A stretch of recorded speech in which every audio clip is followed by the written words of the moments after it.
Hi there and welcome to the Alt.Narrative podcast. I'm your empathetic and relentlessly curious host, Rich Harris. I've been a corporate marketer and sociology nerd for most of my 2 decades-long career, observing trends and patterns in human behavior on the internet. On this podcast, we will explore the impact of the digital world on humanity and modern-day social dynamics. Thank you for listening, and don't forget to check out the website at Alt.Narrative.com for more content.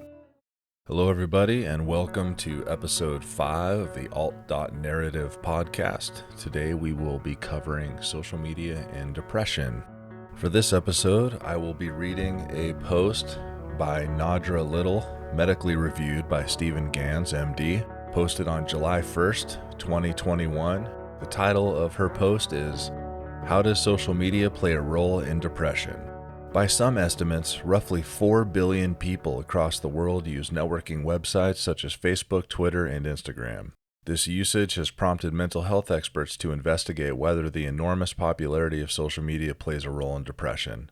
Research suggests that people who limit their time on social media tend to be happier than those who don't. Studies also indicate that social media may trigger an array of negative emotions in users that contribute to or worsen their depression symptoms. Defining depression. Clinical depression or major depressive disorder is a mood disorder characterized by ongoing feelings of sadness and loss of interest in activities that an individual once enjoyed. Depression can be mild or severe and make it difficult for those with the condition to concentrate, sleep or eat well, make decisions, or complete their normal routines. People with depression may contemplate death or suicide, feel worthless, develop anxiety, or have physical symptoms such as fatigue or headaches. Psychotherapy and medication are some of the treatments for depression. Limiting time on social media and prioritizing real-world connections can be beneficial to mental health as well. Causation or correlation. Some studies about social media and mental health reveal that there's a correlation between networking sites and depression. Other research goes a step further, finding that social media may very well cause depression. A landmark study entitled "No More FOMO: Limiting Social Media Decreases Loneliness and Depression" was published in the Journal of Social and Clinical Psychology in 2018. The study found that the less people used social media, the less depressed and lonely they felt. This indicates a relationship between lower social media use and emotional well-being. According to the researchers, the study marked the first time scientific research established a causal link between these variables. In quote, "Prior to this, all we could say was that there is an association between using social media and having poor outcomes with well-being," said study co-author Jordan Young in a statement. To establish the link between social media and depression, the researchers assigned 143 University of Pennsylvania students to 2 groups. One could use social media with no restrictions, while the second group had their social media access limited to just 30 minutes on Facebook, Instagram, and Snapchat combined over a 3-week period. Each study participant used iPhones to access social media, and the researchers monitored their phone data to ensure compliance. The group with restricted social media access reported lower severity of depression and loneliness than they had at the beginning of the study. Both groups reported a drop in anxiety and fear of missing out, or FOMO, apparently because joining the study made even the group with unrestricted access to social media more cognizant of how much time they were spending on it. Less social media, less FOMO. It's not certain why participants who only spent 30 minutes daily on social media experienced less depression, but researchers suggest that these young people were spared from looking at content such as a friend's beach vacation, grad school acceptance letter, or a happy family that might make them feel bad about themselves. Taking in the photos or posts of people with seemingly quote-unquote perfect lives can make social media users feel like they just don't measure up. A 2015 University of Missouri study found that regular Facebook users were more likely to develop depression if they felt feelings of envy on the networking site. Social media can also give users a case of FOMO, for example, if they were invited on their friend's beach vacation but couldn't go for some reason. Or if the friend didn't ask them on the trip at all, users might feel hurt and left out to see that others in their social circle were. It can lead them to question their friendships or their own self-worth.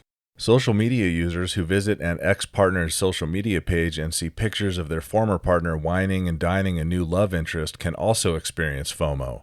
They might wonder why their ex never took them to such fancy restaurants or lavished them with gifts. Ultimately, limiting one's time on social media can mean less time spent comparing oneself to others. This can extend to not thinking badly of oneself and developing the symptoms that contribute to depression. Why young people are at risk. Prior to social media and the internet, children only had to worry about bullying on school grounds for the most part. But social media has given bullies a new way to torment their victims. With just one click, bullies can circulate a video of their target being ridiculed, beaten up, or otherwise humiliated. People can swarm a peer's social media page, leaving negative comments or spreading misinformation. And in some cases, victims of bullying have committed suicide. While many schools have anti-bullying policies and rules about online student conduct, it can still be difficult for educators and parents to monitor abusive behavior on social media. Worsening matters is that the victims of bullies often fear that the bullying will increase if they speak to a parent, teacher, or administrator about their mistreatment.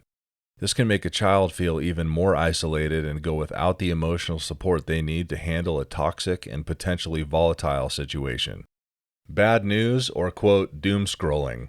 1 in 5 Americans now get their news from social media, a larger proportion than those who get their news from traditional print media.